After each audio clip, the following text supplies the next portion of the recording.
ہم میں سے ہر انسان اپنی لائف میں ڈفرینٹ فیزز سے گزرتا ہے. کبھی کبھی زندگی میں ایسی سچویشن ہوتی ہے کہ انسان کو بڑی بے چینی محسوس ہوتی ہے، دل میں بے سکونی ہوتی ہے، بالکل بے اطمینانی کی کیفیت ہوتی ہے. ایسی سچویشن میں ہمارا دین ہمیں کچھ ریکمنڈیشنز دیتا ہے کہ اگر ہم ان چیزوں کو اپنی زندگی کا حصہ بنا لیں، ان پہ عمل کریں، تو اس کے ذریعے سے ہم ان مشکلات سے اور ان کیفیات سے نکل سکتے ہیں. حسن بصری رحمۃ اللہ علیہ نے فرمایا کہ تم 3 چیزوں میں حلاوت اور شیرینی تلاش کرو. نمبر 1 نماز، نمبر 2 تلاوت قرآن، نمبر 3 اللہ کا ذکر. یہ 3 ایسے اعمال ہیں کہ لائف میں جب بھی آپ کو بے چینی محسوس ہو رہی ہو، بے سکونی ہو رہی ہو، تو ان 3 اعمال کے اوپر فوکس کریں اور ان 3 اعمال کو بڑھا دیں. نماز ایسا عمل ہے جس کے بارے میں رسول اللہ صلی اللہ علیہ وسلم نے فرمایا جعلت قرۃ عینی فی الصلاۃ، میری آنکھوں کی ٹھنڈک نماز میں ہے. آج اگر ہم دیکھیں تو ہماری آنکھوں کی ٹھنڈک نماز کیوں نہیں ہے؟ کیونکہ ہم ویسی نماز نہیں پڑھتے جو ہماری آنکھوں کی ٹھنڈک بن سکے. اللہ سبحانہ تعالیٰ نے قرآن میں نماز کے بارے میں فرمایا واقیم الصلاۃ لذکری، نماز قائم کرو میری یاد والی نماز.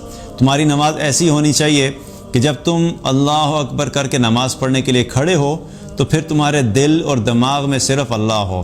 جب تک یہ کیفیت نہیں ہوگی تب تک ہمیں نماز جو ہے وہ اس قسم کا فائدہ نہیں دے سکتی جو نماز کا اصل مقصد ہے.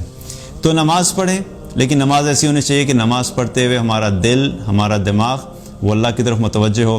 جب اللہ کی یاد والی نماز ہوگی تو اللہ سبحانہ تعالیٰ اس کے ذریعے سے دل کو سکون بھی عطا فرمائے گا، اپنا قرب بھی نصیب فرمائے گا اور اپنی خشیت بھی عطا فرمائے گا. دوسرا عمل کیا ہے؟ قرآن کی تلاوت. جب بھی بے چینی ہو رہی ہو، جب بھی بے سکونی ہو رہی ہو، قرآن کھول لیا کریں. قرآن کھول کے قرآن پاک کی تلاوت کرنا شروع کر دیا کریں. اور قرآن کی جب تلاوت کریں تو اتنی آواز میں ضرور کریں کہ آپ کی اپنی آواز آپ کے کانوں تک پہنچے، کیونکہ اللہ کے کلام کے پڑھنے کی بھی تاثیر ہے اور اس کے سننے کی بھی تاثیر ہے. جب انسان پڑھ بھی رہا ہوتا ہے اور ساتھ ساتھ سن بھی رہا ہوتا ہے تو اس کے ذریعے سے کیا ہے کہ اللہ سبحانہ تعالیٰ انسان کے دل کو سکون عطا فرما دیتا ہے اور ایمان کی حلاوت نصیب فرماتا ہے. تیسرا عمل کیا ہے؟ اللہ کا ذکر، اللہ کی یاد. اور ذکر کا مقصد ہی یہ ہوتا ہے کہ کسی کو یاد کرنا. تو جب ہم اللہ کا ذکر کی بات کرتے ہیں تو اس کا مقصد کیا ہے کہ ہم اللہ کو یاد کریں. اللہ کو یاد کرنے کا مقصد یہ ہے کہ جب ہم زبان سے اللہ کی تسبیحات بیان کریں، جب ہم کہیں سبحان اللہ، الحمدللہ، لا الہ الا اللہ، اللہ اکبر، کوئی بھی ذکر کریں تو اس میں کیا ہے کہ دل اور دماغ میں یہ خیال ہونا چاہیے کہ میں کس رب کو یاد کر رہا ہوں، میں کس ذات کو یاد کر رہا ہوں، وہ اللہ کیسا اللہ ہے. اس اللہ کا خیال ہونا چاہیے.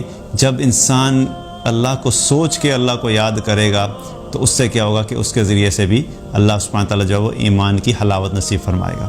تو جب بھی پریشانی ہو، جب بھی مشکلات ہوں، جب بھی بے چینی ہو، دل میں بے سکونی ہو، تو ان 3 اعمال پہ فوکس بڑھا دیا کریں.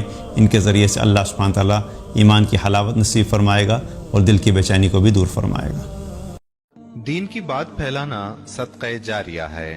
ثواب کی نیت سے ویڈیو کو شیئر ضرور کیجیے. جزاک اللہ.